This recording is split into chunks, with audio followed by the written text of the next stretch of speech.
বাড়ে ইমান কমে। আর এরপরে এই ইমান কয়জন খতা এবং খাজর নাম ইমানের বিভিন্ন প্রাসঙ্গিক শাখা প্রশাখা গুলারে ইমাম বুখারী আলাইহি রাহমায় এই চ্যাপ্টারের মধ্যে আমি যে আয়াত পড়েছি এই আয়াত এবং তার হাদিসের মধ্যে বুঝাইয়া দিছ। তো আমিও কথা কইতাম চাই, আর আমার দোস্ত বল বুজুর্গ হল, আল্লাহ সুবহানাহু ওয়া তাআলা আমরারে সবচেয়ে যে মূল্যবান নিয়ামত দিছই এই নিয়ামত হইল ঈমান। আজকে দুনিয়ার সমগ্র সম্পদ একদিকে, আরেকদিকে ঈমান। ঈমান হইল সবচেয়ে মূল্যবান, সবচেয়ে গুরুত্বপূর্ণ। ঈমান যদি আপনার কাছে থাকে আপনি জান্নাতে যাইবা, ঈমান যদি আপনার কাছে থাকে আপনি আখিরাতে সফল হইবা। আর যদি আপনার কাছে ঈমান থাকে না, আপনি ঈমান হারা হয়ে যায়, আপনার জীবনে ঈমান থাকে না, মৃত্যুর সময় ঈমান লইয়া কখনো যাই না, তাহলে যত সম্পদ আপনার কাছে থাকুক, যত ভালো কাজ আপনার কাছে থাকুক, কোনো কিচ্ছু আখিরাতে কাজে লাগতো না। এমনকি যারা ঈমান থাকতো না, কুরআনে পাক আল্লাহ সুবহানাহু ওয়া তাআলা বর্ণনা করতা যে তারা যদি এই দুনিয়া যত বড় এবং দুনিয়ার মধ্যে যতটুকু সম্পদ, ততটুকু সম্পদ এবং এই দুনিয়ার মতো আরেক দুনিয়ার সম্পদও যদি তারা আল্লাহর সামনে পেশ করে, তাহলে ঈমানের পরিবর্তে এই সম্পদের গ্রহণ করা হইতো না। এত মূল্যবান সম্পদ ঈমান, এবং যেটা আমরা আনা খুঁজিয়া পাইলেছি, আনা চেষ্টায় পাইলেছি, যেহেতু আল্লাহ সুবহানাহু ওয়া তাআলা মুমিনের ঘরে আপনাকে জন্ম দিছেন, কিন্তু মুমিনের ঘরে জন্ম নেওয়া অতটুকু সাফিসিয়েন্ট নাই। এই ঈমান যদিও দুনিয়াতে আমরা জন্মিয়া অটোমেটিক ঈমান পাইলেছি, কিন্তু কবর পর্যন্ত যাইতে এই ঈমানের হেফাজত করা এটা কিন্তু আমাদের দায়িত্ব। যদি ঈমান থেকে আমরা গাফিল হয়ে যাই, যদি আমরা ঈমানের হেফাজত করি না, যদি আমরা ঈমানের যে ডিমান্ড, যে তাকাজা যেগুলা, এগুলোর উপরে আমল করি না, তাহলে জানি আমরা কবর আমরা ঈমানের সাথে যাইতাম পারবো কিনা। হাদিসের মধ্যে আইছে আল্লাহ রাসূল আলাইহিস সালাতু ওয়াস সালামে মানুষের বিভিন্ন স্তর সম্পর্কে আলোচনা করতে গিয়ে ফরমাইতরা যে মিনহুম মান ইউলাদু মুমিনা ওয়া ইয়াহইয়া মুমিনা ওয়া ইয়ামুতু কাফিরা। এরকম মানুষ থাকবো যার জন্ম মুসলমানের ঘরে হইব, যার জীবন ঈমানের হালত কাটিব, অর্থাৎ মানুষের দেখবা তো এই মানুষ মুসলমান, কিন্তু ইয়ামুতু কাফিরা, মৃত্যু ঈমান হারা অবস্থায় হইব। নাউযুবিল্লাহি মিন যালিক। তো আমার দোস্ত বল, বুজুর্গ বল, কথা বেশ দীর্ঘ করতাম না, আমিও কথা বুঝাইতাম সাইয়ার যে কথা ইমাম বুখারী আলাইহি রাহমাত ঈমানের চ্যাপ্টারের মধ্যে কইতরা ঈমান হইল কওলুন ওয়া আমাল। ঈমান শুধু আপনি যদি আল্লাহর উপরে বিশ্বাস রাখেন, শুধু মুখে যদি ওখান হয়, আর যদি ঈমানের তাকাজার উপরে আমল করেন না, আপনার ঈমান কিন্তু কমপ্লিট না। ইয়াজিদু ওয়া ইয়ানকুস, ঈমান কমেও বাড়েও। আমরা ঈমান কামিল ঈমান হইতে লাগবো, মজবুত ঈমান হইতে লাগবো যদি আপনি জান্নাতে যাইতে চাই, যদি আপনার ঈমানের হেফাজত করতে চাই। আর এই মজবুত ঈমান কিভাবে হইব? এই মজবুত ঈমান হইব ঈমানি যত আমল আছে, ঈমানের যে চাহিদা এবং ডিমান্ড যেগুলো আছে, ঈমানের যত শাখা প্রশাখা আছে, ওগুলোর উপরে যখন আপনি আমল করবা, তখন আপনার ঈমান কমপ্লিট হইব। তো আমি যে আয়াত কারিমা তিলাওয়াত করছি আপনার সামনে, আল্লাহ সুবহানাহু ওয়া তাআলা ফরমাইতরা লাইসা আল-বিররা আন তুওয়াল্লু ওয়ুজুহাকুম কিবালা আল-মাশরিকি ওয়াল মাগরিব। নেকি বা ঈমানি আমল শুধু এটা নয় যে চেহারা ফুবে বা ফসমে ফিরাইলাও। ঘটনা আছে এর পিছনে, আমি সেই দিকে যাইতাম না। এখানে আল্লাহ তাআলা এখন বুঝাইতে চাইতরা যে বাইক যে কে তুই আমল করিয়া নিজরে দিনদার মনে করিও না। আমরা যদি আমরার ভাষায় কই যে শুধু লম্বা কুর্তা লাগাইলে নিজরে দিনদার মনে করিও না, শুধু টুকি একটা মাথাত লাগাই দিলে নিজরে দিনদার মনে করিও না, এর কিছু তাকাজা ওপর আছে। এগুলা কিতা লাকিনাল বিররা মান আমানা বিল্লাহি ওয়াল ইয়াউমিল আখির ওয়াল মালাইকা ওয়াল কিতাব ওয়ান নাবিয়্যিন। প্রথম তাকাজা হইল যে আল্লাহর উপরে ইয়াকিন এবং বিশ্বাস হইত। আল্লাহ একজন আছেন, আল্লাহ তাআলার নিজাম, আল্লাহ তাআলার অস্তিত্ব এবং আল্লাহ তাআলার কুদরত, এই সবগুলোর উপরে পরিপূর্ণ বিশ্বাস রইত। এবং এই বিশ্বাস আপনার কাজ দ্বারা, আপনার কথা দ্বারা, আপনার আমল দ্বারা রিফ্লেক্ট হইত। এরপরে ওয়াল ইয়াউমিল আখির, শেষ দিনের উপরে, কিয়ামতের দিনের উপরে এবং কিয়ামতের পরে মরার পরে যে জীবন আইব, সেই জীবনের উপরে পরিপূর্ণ বিশ্বাস রাখতে লাগবো। যত বেশি আপনার আখিরাতের ফিকির থাকবো, যত বেশি আখিরাতের চিন্তা থাকবো, যত বেশি আখিরাতের ইয়াকিন থাকবো, আপনার ঈমান তত বেশি মজবুত হইব। ওয়াল মালাইকা, ফেরেশতাগুলোর উপরে, ওয়াল কিতাব, আল্লাহ তাআলার যেগুলা কিতাব আছে, তাওরাত, জাবুর, ইনজিল, কুরআনে পাক এবং এর আগে যেগুলা সাহিফা পর নাযিল হইছে, সবগুলোর উপরে পরিপূর্ণভাবে ঈমান থাকতে লাগবে। তো এই বিশ্বাস, দেখুন বিশ্বাস এটা একটা অবস্থা, এগুলা বাহ্যিক ভাবে কেউ দেখতে পারতো না অন্তর খুলিয়া, কিন্তু এই বিশ্বাসটা রিফ্লেক্ট হইব আপনার আমলের মাধ্যমে। আপনার যদি আল্লাহর উপরে পরিপূর্ণ বিশ্বাস থাকে, তাহলে পুরোপুরি আপনি শরীয়তের উপরে চলবা। শরীয়ত বিরোধী কোনো কর্মকর্তা নাই, ঈমান পরিপন্থী কোনো কর্মকর্তা নাই। আপনি দিনের লাগি নিজের জান কুরবান করবা, নিজের মাল কুরবান করবা, দিনের স্বার্থে আপনার জীবনকে অতিবাহিত করবা মন ইচ্ছা মতো, এবং কুফর ও শিরকে রাজি করতে জীবনকে অতিবাহিত করতে নাই। আজকে যদি ঈমান আপনার দেখতে হয়, আমি কই আর না, আল্লাহ রাসূল আলাইহিস সালাতু ওয়াস সালামে ফরমাইছেন শেষ জামানাত ঈমান যদি দেখতে হয় তাহলে ফিলিস্তিনের মধ্যে দেখিও, শামের মধ্যে দেখিও। আল্লাহ রাসূল আলাইহিস সালাতু ওয়াস সালামে ফরমাইছেন আজকে যে ঘটনাগুলো আপনি দেখুন এবং নিজে কম্পেয়ার করুন সেই ঈমানের লগে আমরার ভিতরে কতটুকু ঈমান আছে। ঈমান তো তার মধ্যে একদিকে গোর বিধ্বস্ত হইয়া যায়, একদিকে নিজের সন্তান মরিয়া যান, কিন্তু এরপরেও মুখ থাকি ভারত সুবহানাল্লাহ, আলহামদুলিল্লাহ, আল্লাহু আকবার, এই কথাগুলা ভারত। মায় যখন ছেলেরে বিদায় করিয়া দে তখন ও কথা দোয়া করে, আল্লাহ আমার ছেলেরে কবুল করি লাইও। জীবিত ছেলে ঘুরিয়া আইলে মায় ওখান কয় যে তুমি শহীদ খেলে হইলাই না, ওটার নাম হইল ঈমান। তো আমার দোস্ত হল, বুজুর্গ হল, আল্লাহ রাসূল আলাইহিস সালাতু ওয়াস সালামে ফরমাইছেন শেষ জামানাত ঈমান যদি দেখবার হয় তাহলে তুমি তাই শাম দেখিও, শাম দেশও দেখিও। শাম দেশ মানে কিটা? বর্তমান ফিলিস্তিন, সিরিয়া, জর্ডান, এই সব মিলিয়া যে একটা টেরিটরি, এইটার নাম হইল শাম। আরো বিভিন্ন রিওয়ায়াত আছে, সেই দিকে যাইতাম না। এরপরে ফরমাইতরা ওয়াআতাল, শুধু এগুলা না, এগুলা তো বিশ্বাস, প্রথম সেই ইয়াকিন লাগবে। আজকে দেখুন ফিলিস্তিন এবং গাজা একটা জীবন্ত জেল, যার মধ্যে কোনো রিসোর্স নাই, এবং তারা সুপার পাওয়ারের বিরুদ্ধে যুদ্ধ যে করলো কিওর উপরে ভিত্তি করিয়া, ওটার নাম হইল ঈমান, ওটার নাম হইল ঈমান। তো আমার দোস্ত হল, বুজুর্গ হল, এই বিশ্বাস, এই ইয়াকিন লাগবে। সাহাবা ইকরামেরও সেই ইয়াকিন আসলো, নিজের ইয়াকিন দে বাড়াই, এবং এর ফলে আল্লাহ সুবহানাহু ওয়া তাআলা আরো কিছু ঈমানি আমলের কথা কইতরা, ওয়া আতাল মালা আলা হুব্বিহি যাবিল কুরবা ওয়াল ইয়াতামা ওয়াল মাসাকিন ওয়া ইবনিস সাবিল ওয়াস সাইলিনা ওয়া ফির রিকাব। আপনার মালকে সঠিকভাবে ম্যানেজ করতা, সঠিকভাবে মালর তাকাজাগুলারে পুরা করতা। অর্থাৎ আপনি যদি ঈমানদার হই এবং আল্লাহ পয়সা দেয়, তাহলে আপনার জীবনটা শুধু ব্যক্তিগত এবং পার্সোনাল জীবন হইতো না, আপনার জীবনটা ডেডিকেটেড টুয়ার্ডস সোসাইটি হইতো। সমাজের লাগি আপনার জীবনকে উৎসর্গিত করতা, সমাজে আগুয়াইয়া লইয়া যাইতা। সমাজের মধ্যে দুর্বল শ্রেণীর মানুষ যারা আছে তারা সাহায্য করতা, তারা আগুয়াইয়া দিতা। নিজের নিকট আত্মীয়র মধ্যে যারা দুর্বল মানুষ আছে এরা সাহায্য করতা, এরা আগুয়াইয়া দিতা। এবং মিসকিন এবং মুসাফির এবং যারা আইয়া প্রশ্ন করে এরা সবরে কিতা করতা, সাহায্য করতা। এবং ওয়া আকামাস সালাহ, নামাজ কায়েম করতা। দেখুন নামাজ পড়া আর কায়েম করার মধ্যে থোড়া বেশ কম আছে। নামাজ কায়েম করা, গুরুত্ব সহকারে নামাজ পড়িতা, জামাতের সাথে নামাজ পড়িতা, নামাজের যেগুলা ডিমান্ড আছে এইগুলারে ফুলফিল করিয়া নামাজ পড়িতা, খুশু খুজুর সাথে নামাজ পড়িতা, নামাজের পাবন বনতা, নামাজের ব্যাপারে সচেতন হইতা, নিজের আওলাদরে নামাজি বানাইতা, নামাজ মসজিদের লগে অন্তর আপনার লড়খাই থাকতো, জুড়িয়া রইত। ইলে না যখন ইচ্ছা হইল নামাজ পড়লাম, যখন ইচ্ছা হইল পড়িলাম না, পাঁচ নামাজ একলগে জমাইয়া পড়িলাম, এরকম না। ইন্না হাম্মা উমুরিকুম ইলাইয়া আস-সালাহ আও কামা ক্বালা আলাইহিস সালাতু ওয়াস সালাম। আল্লাহ রাসূল আলাইহিস সালাতু ওয়াস সালামে ফরমাইছেন যে তোমাদের যে কাজের মধ্যে সবচেয়ে গুরুত্বপূর্ণ কাজ হইল আমার কাছে নামাজ। এই নামাজে গুরুত্ব দিতা, বাকি কাজ থাকি।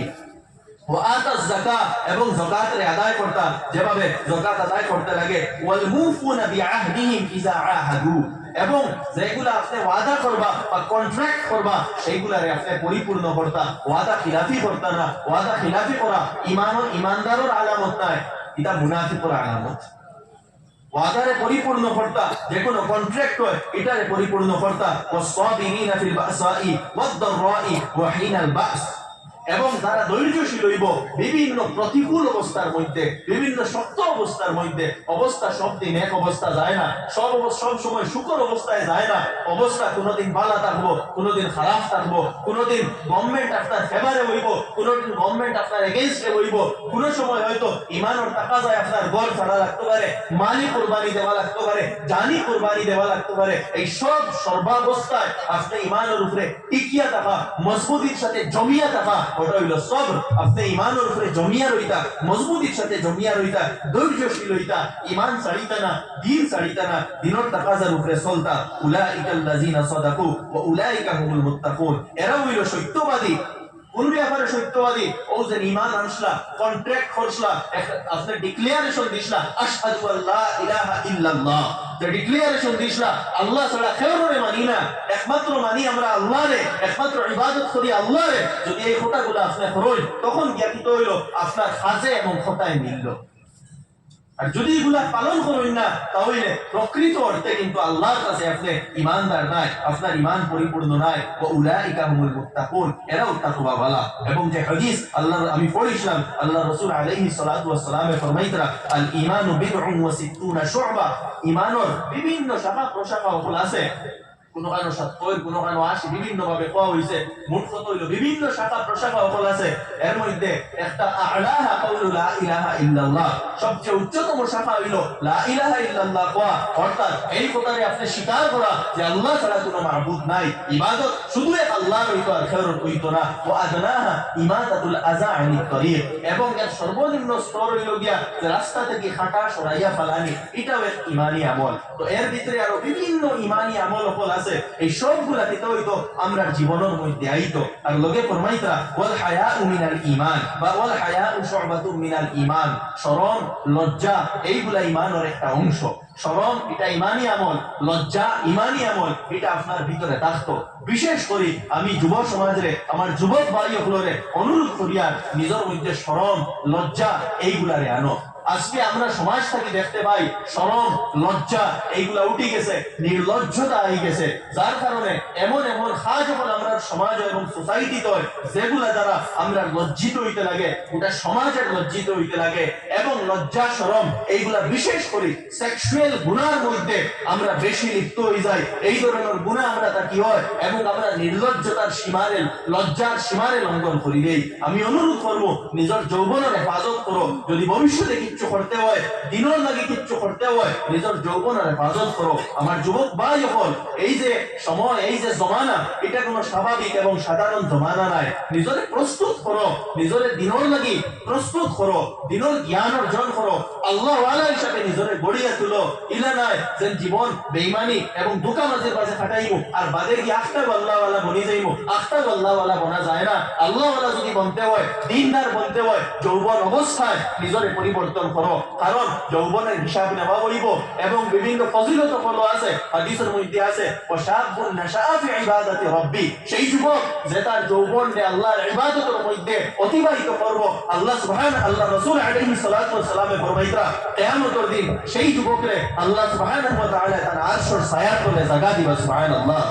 আমার দোস্ত বল, আমার যুবক ভাই বল, আমি অনুরোধ করিয়া নিজরে যোগ্য হিসাবে গড়িয়া তুলো, পড়ো, স্টাডি করো, কুরআনের উলামা ইকরামের জিকাইয়া কুরআনের তরজমা লইয়া পড়ো, হাদিসের তরজমা লইয়া পড়ো। কুরআন এবং হাদিস এগুলা শুধু উলামা ইকরামে পড়তা এরকম নাই। উলামা ইকরাম যারা মাদ্রাসাত পড়িতরা এরা এক্সপার্ট হইবা, এরা মাহির হইবা, স্পেশালিস্ট হইবা। কিন্তু আমরা যারা জনসাধারণ, আমরা কুরআনের শিক্ষার প্রয়োজন, হাদিসের জ্ঞানের প্রয়োজন। আমরা যদি এইগুলা পড়ি না, এইগুলা বুঝার চেষ্টা করি না, তাহলে আমরার মধ্যে দিন এইতো নাই। আমার যুবক ভাই আপনাদের অনুরোধ করিয়া যে কুরআনের তরজমা লইয়া পড়ো, হাদিস পড়ো, নবীজির জীবনী হল পড়ো, আমরার বুজুর্গানে দিন হলর ভালো কিতাব আছে সেইগুলা লইয়া পড়ো। কারণ আমরা সেই জাতি যে জাতির ইকরা প্রথম হুকুম করা হয়েছে, ইকরা তুমি পড়ো। কিন্তু আমরা আজকে ওই জাতি হয়ে গেছি যে জাতি সব ধরনের সময় অপচয়কারী কাজের মধ্যে আগুয়ায়। মোবাইলও টাইম পাস করা, ঘুরাঘুরি, ওবাই আড্ডা, ইয়ার কি ওটা মারা আমরা টাইম ওয়েস্ট করি। কিন্তু আমরা সেই জাতি যে জাতির কোয়া হইছে, হুকুম করা হইছে ফলো। তো আমরা মধ্যে পড়ার মানসিকতা আনতাম এবং আমার যুবক ভাই ওগুলোরে আরো অনুরোধ করিয়া যে জাগতিক শিক্ষায় নিজের আগবাইয়া লইয়া যাও এবং দিনী কোয়ালিটিস গুলা নিজের মধ্যে আনো, ইমানি কোয়ালিটিস আনো। তখন গিয়া সমাজের কিছু কাজ করতাই পারবায়, দেশের কিছু কাজ করতাই পারবায়, উম্মতের লাগি কাজ করতাই পারবায়। আমি কথা দীর্ঘ করিয়ার না, এটা একটা মাদ্রাসা মাহাদুল উলুম, এখানোর জলসা, এখানো সালাবা একরাম যারা আজকে ফারিগ হইছে এবং এখানো আরো এইরকম এরপরে এই মাদ্রাসা চলতো, এই মাদ্রাসা থেকে আরো এইরকম তালাবাতুল ইলম হল ফারিগ হইয়া যাইবা, উলামা বনবা, উলামা বানানির প্রয়োজন আছে। ইলমে দ্বীন অর্জন করা আমরা সবার উপরে ফরজ, সবার উপরে ইলমে দ্বীন অর্জন করা ফরজ। উলামা একরামে তার দুই লেভেল বর্ণনা করছে, একটা হইলো বেসিক লেভেল, বেসিক লেভেল অর্জন করা সবার উপরে ফরজ, এটা ফরজে আইন। আর একটা হইলো অ্যাডভান্স লেভেল, এটা হইলো ফরজে কিফায়া, যেটা হইলো এই তালাবাতুল ইলম যারা মাদ্রাসার মধ্যে আইয়া 10 বছর 8 বছর লাগাইয়া দিনের স্পেশালিস্ট বনরা, এটা হইলো ফরজে কিফায়া। সবর লাগি জ্ঞান অর্জন করা, বেসিক জ্ঞান অর্জন করা ফরজে আইন এবং কিছু সংখ্যক আলিম বানানি, এটা হইলো ফরজে কিফায়া। তো এই যে মাদ্রাসা যেটা, এটাও সেই ফরজে কিফায়ার অন্তর্গত। এইরকম প্রতিষ্ঠান হইতো, এইরকম প্রতিষ্ঠান এর কারণে আগে আমরা যারা মাননীয় অতিথি হল আমরা তান্তরের বয়ানটা কিও শুনছি, এইগুলা দিনর কিলা, দিনর এগুলা দুর্গ, এইগুলা দিনর হেফাজত হয়, ইলমের হেফাজত হয়। তো এইগুলা আমরা হেফাজত করতাম। আজকে এই মাদারিস গুলো আমরার মধ্যে আছে, যার কারণে আমরার মধ্যে দিন আছে। মাদারিস থাকতো না, দিন থাকতো না। আজকে দেখবা ইসলাম বিরোধী যত শক্তি আছে সবর দিনই মাদারিস নিয়ে অত বেশি অ্যালার্জি। কোন কারণে? কারণে যে ইমান যদি মিটাইবার হয় মাদ্রাসা মিটাইলাম, মাদ্রাসা মিটবো ইমান মিটি যাইব, আর মাদ্রাসা থাকবো ইমান থাকবো, ইসলাম থাকবো, দিন থাকবো। তাই এইগুলার দায়িত্ব আমরা, মাদ্রাসা চালানির দায়িত্ব সরকারি নয়, মাদ্রাসা চালানির দায়িত্ব এটা আমরা। তাই আমরা এই ব্যাপারে সচেতন হইতাম, সচেষ্ট হইতাম, সহযোগিতা করতাম যে এই প্রতিষ্ঠানগুলা আমরা, এটা আমরা নিজে চালাইতাম। মাদ্রাসার প্রতি আমার দায়িত্ব আছে। প্রথম দায়িত্ব হইলো আপনি দোয়া করতাম, অন্তরের মধ্যে শুভ কামনা রাখতা যে আল্লাহ তাআলা এগুলারে আগুয়াইয়া লইয়া যাইতা।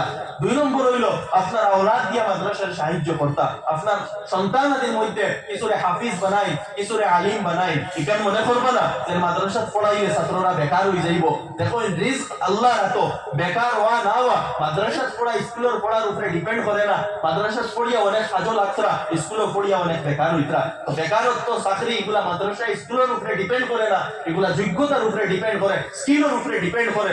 আপনার ছেলে যদি যোগ্যতা দেয় ভালো মাদ্রাসা আপনি পড়াই, তাহলে আপনার ছেলে কি হইব আগুয়াইয়া যাইব। তাই মাদ্রাসা আপনার সন্তান, আপনার ছেলে, আপনার ভাই, আপনার নাতি নশা এরা রেখিতা করতা মাদ্রাসা কিছু সংখ্যক মাদ্রাসা দেই যাতে তারা ইলমে দ্বীন অর্জন করে। আর 3 নম্বর দায়িত্ব হইল এই মাদ্রাসার লগে আমরা মালি সহযোগিতা রইতো, মাল দিয়া ওই মাদ্রাসা গুলারে আমরা সহযোগিতা করতাম। আর এই সহযোগিতার বিভিন্ন সূরত হল, তরতিব হল, এখানেও বর্ণনাও করা হয়েছে। হয়তো মাসিক হিসাবে একটা কন্ট্রিবিউশন আপনি করুন, বাৎসরিক একটা কন্ট্রিবিউশন করুন, বা কনস্ট্রাকশনের কাজেও আপনি কন্ট্রিবিউশন করতে পারেন। আমি তো অনুরোধ করবো আমরা বিশেষ করে এলাকাবাসী যারা আছি আমরা সবই চিন্তা করতাম, আমরা যে ইনকামটা হোক না কেন, যেটা ইনকামটা হোক না কেন, যদি 10 টাকাও পারেন তাহলে মাসও 10 টাকা দিয়াও এই মাদ্রাসার সহযোগিতার মধ্যে শরীক হই। আর যদি আল্লাহ তাআলা আপনারে আরো তৌফিক দিছেন, আপনি মাসে 100 দিতে পারেন, 500 দিতে পারেন, 1000, 5000, যে পরিমাণে আল্লাহ সুবহানাহু ওয়া তাআলা আপনারে তৌফিক দিছেন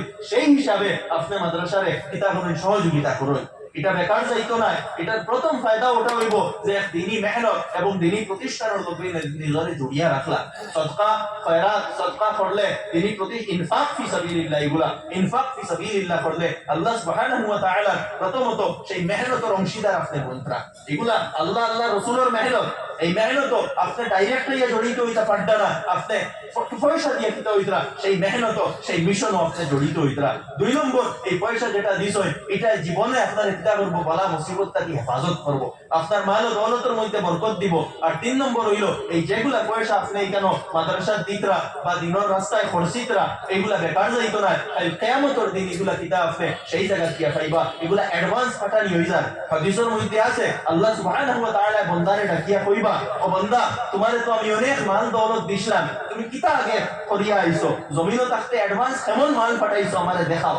সেই বান্দায় কইব আল্লাহ আপনি তো আমারে মাল দিছিলা আর আমি আরো ইনভেস্টমেন্ট করছি, আরো কামাইছি, অনেক মাল, অনেক প্রপার্টি আমি বানাইয়া থুইয়া আইছি। আমার সামান্য সময় লাগি দুনিয়াত দেই, আমি গিয়া সব আপনার কদম আনিয়া হাজির করবো।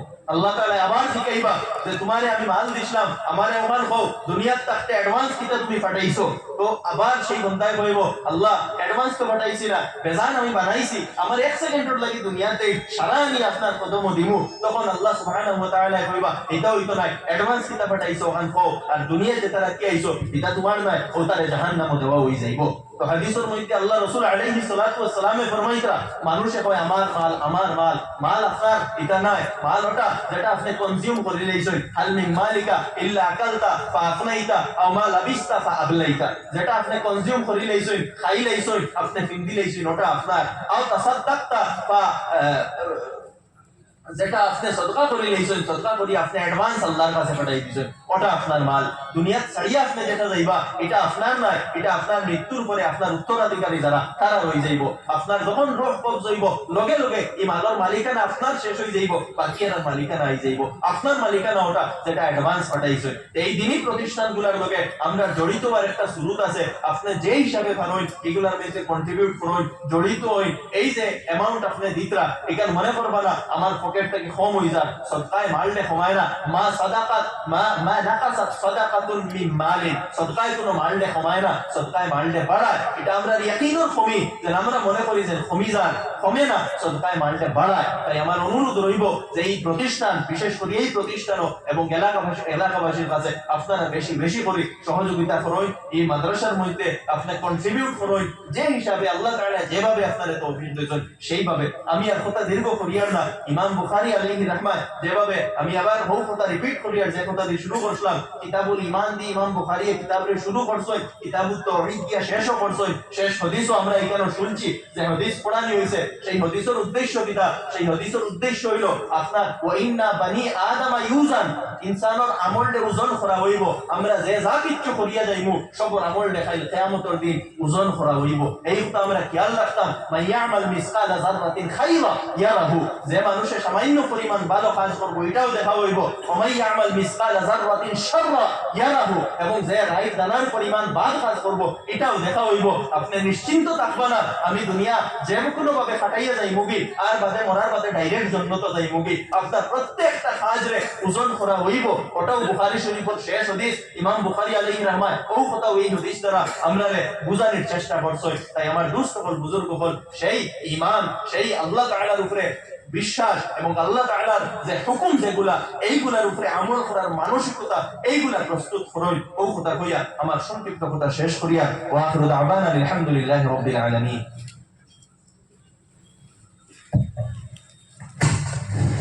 জাযাকুমুল্লাহ।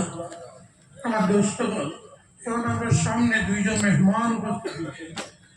খাটিগড়ার বর্তমান এমএলএ জনাব আলহাজ খলিলুদ্দিন মজুমদার সাহেব